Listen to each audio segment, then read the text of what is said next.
In the name of the Father, the Son, and the Holy Spirit, one God, Amen. My fellow brothers and sisters, we will be reading from the letter of St. Paul to the Galatians.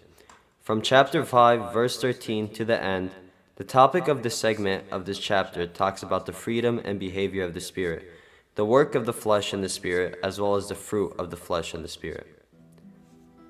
For my brethren, you have been called to liberty. Only do not use your liberty for an occasion to the things of the flesh, but by love serve one another. For the whole law is fulfilled in one saying, that is, you shall love your neighbor as yourself. But if you harm and plunder one another, take heed lest you be consumed one by another.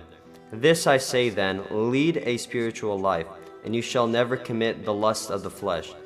For the flesh craves that which is harmful to the Spirit, and the Spirit opposes the things of the flesh, and the two are contrary to one another, so that you are unable to do whatever you please. But if you are led by the Spirit, you are not under the law. For the works of the flesh are well known, which are these: adultery, impurity, and lasciviousness, idolatry, witchcraft, enmity, strife, jealousy, anger, stubbornness, seditions, heresies, envyings, murders, drunkenness, revellings, and all such things. Those who practice these things, as I have told you before, and I say to you now, shall not inherit the kingdom of God. But the fruits of the Spirit are love, joy, peace, patience, gentleness, goodness, faith, meekness, self-control. There is no law against these. And those who belong to Christ have controlled their weaknesses and passions. Let us therefore live in the Spirit, and surrender to the Spirit.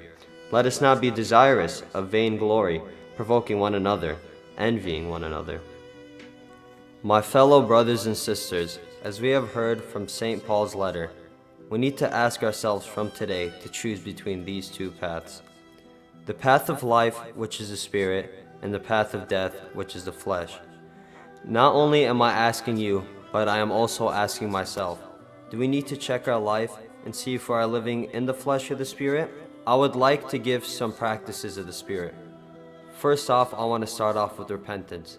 Repenting means to stop our old habits and change our thoughts by starting new practices such as prayer, reading the Bible, coming to church, receiving the Holy Eucharist, helping the needy, spreading the Word of God, inviting people to the life of Christ.